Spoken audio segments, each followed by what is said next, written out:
Hey everyone, welcome to another installment of Harry Potter Theory. In today's video, we're going to be discussing Dumbledore, Voldemort, and the Elder Wand.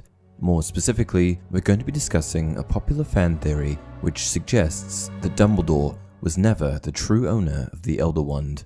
The Elder Wand was the first Hallow created, made by Death himself, and it was said to be the most powerful wand that ever existed.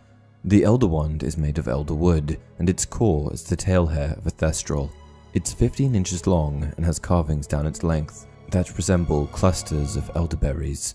With the Elder Wand, witches and wizards have historically been able to produce intensely powerful magic that others could only dream of. Some magic is actually altogether impossible without the Elder Wand, including things like mending other wands. We see this powerful artifact pass hands on numerous occasions throughout the Harry Potter story, and its ownership is of utmost importance to the plot. After all, it's the ownership of the Elder Wand that eventually allows Harry to defeat Voldemort, firing his own killing curse right back at him. But before Harry became its owner in his final showdown with Voldemort at the end of the Deathly Hallows, who were the true owners? Conventionally, it is believed that Dumbledore was the owner, followed by Draco, who disarmed Dumbledore, followed by Harry, who disarmed Draco. But one popular fan theory suggests that Dumbledore was never the true owner at all. So where does that leave us?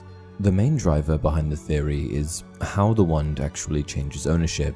Conventionally, it is believed that a witch or wizard can only become the true master of the wand if they best the previous owner. But what does best mean? While it was originally suggested that besting a wizard meant defeating them, the Harry Potter story seemed to suggest later on that besting can include an act as simple as disarming, i.e. Draco with Dumbledore. But is that true? The theory in question suggests that disarming is definitely not a valid way of obtaining ownership, and that in order to become the true owner of such a powerful object, you need to take it forcefully, commanding the wand's respect. If we trace back the wand's history, we can see that Dumbledore took the wand from Grindelwald, and if we look at how Grindelwald obtained the wand, we can see that he did so in a cowardly manner, stealing it from Miku Gregorovich in the night. Gregorovich burst into the room at the end of the passage, and his lantern illuminated what looked like a workshop. Wood shavings and gold gleamed in the swinging pool of light, and there on the window ledge sat perched, like a giant bird, a young man with golden hair. In the split second that the lantern's light illuminated him, Harry saw the delight upon his handsome face. Then the intruder shot a stunning spell from his wand and jumped neatly backward out of the window with a crow of laughter. The theory is this: because Grindelwald stole the wand in a cowardly fashion, he was never its true owner, and because Dumbledore took the wand from Grindelwald, who was not its true owner, he himself could not have become the true owner. This means that for years and years, even though it was not in his possession, Miku Gregorovich was the true owner of the Elder Wand. But if all of this is true, how did Harry end up becoming the wand's true owner? Did he? Well, it starts with Voldemort becoming the owner. Voldemort, who wanted to escape the unique circumstances regarding his and Harry's wands, ended up tracking down Ollivander. After finding him, Voldemort tortured and interrogated him for information pertaining to the Elder Wand. To this, Ollivander reveals that he had heard a rumor that Miku Gregorovich still had it in his possession. The prospect of obtaining A, the most powerful wand in the world, and B, an instrument that could defeat Harry, was extremely intriguing to Voldemort, and so he vowed to track down Gregorovich. For months, Voldemort tracked Gregorovich down, even murdering a family that lived in his former residence along the way. Eventually, however, Voldemort does find Gregorovich, and it's at this point that Gregorovich reveals that the wand was stolen from him years ago. Voldemort, who did not believe him, ended up using legilimency to infiltrate his mind, and it was at this point that Voldemort saw the truth, a vision of the wand being stolen from him years ago. To this, Voldemort then demands to know who the thief was, something which Gregorovich reveals he never found out. At this point, Gregorovich, who pleaded with Voldemort for mercy, was no longer of any use to him, and is killed by Voldemort's killing curse. At this point, the theory suggests that Voldemort, without even knowing it, had become the Elder Wand's true owner. This means that Grindelwald was never the true owner after stealing it from Gregorovich, and it also means that Dumbledore wasn't the true owner after defeating Grindelwald.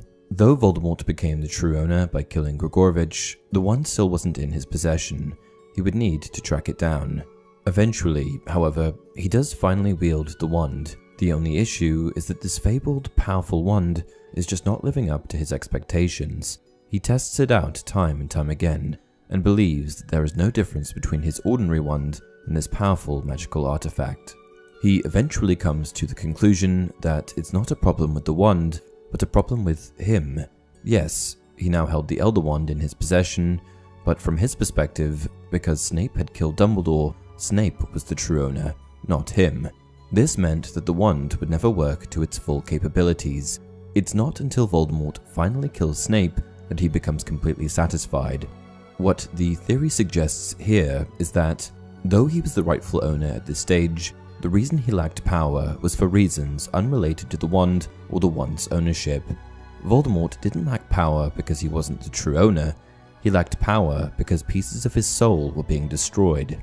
He was the owner of the Elder Wand now, sure, but many pieces of his soul had been destroyed without him even realizing it, making him weaker and weaker. When Harry scores a victory over Voldemort later in the story, destroying him, it's only at that point that Harry becomes the true owner. This theory is only reinforced by Rowling, who seems to suggest that it takes a great deal for the wand to properly change allegiance. The Elder Wand is simply the most ruthless of wands, in that it will only take into consideration strength. One would expect a certain amount of loyalty from one's wand, so even if you were disarmed while carrying it, even if you lost a fight while carrying it, it has developed an affinity with you that it won't give up easily. If, however, a wand is won, properly won in an adult duel, then a wand may switch allegiance. However, the Elder Wand knows no loyalty except to strength. It's completely unsentimental. It will only go where the power is, so if you win, then you've won the wand. You don't need to kill with it, but almost inevitably, it attracts wizards who are prepared to kill and who will kill. And also, it attracts wizards like Voldemort, who confuse being prepared to murder with strength. In essence, this theory closes the plot hole that simply disarming your opponent counts as besting them. What do you guys think of this theory? Had you heard of it before? Let me know in the comment section below. If you enjoy the content, please like the video and subscribe to the channel. Until next time, it does not do to dwell on dreams and forget to live.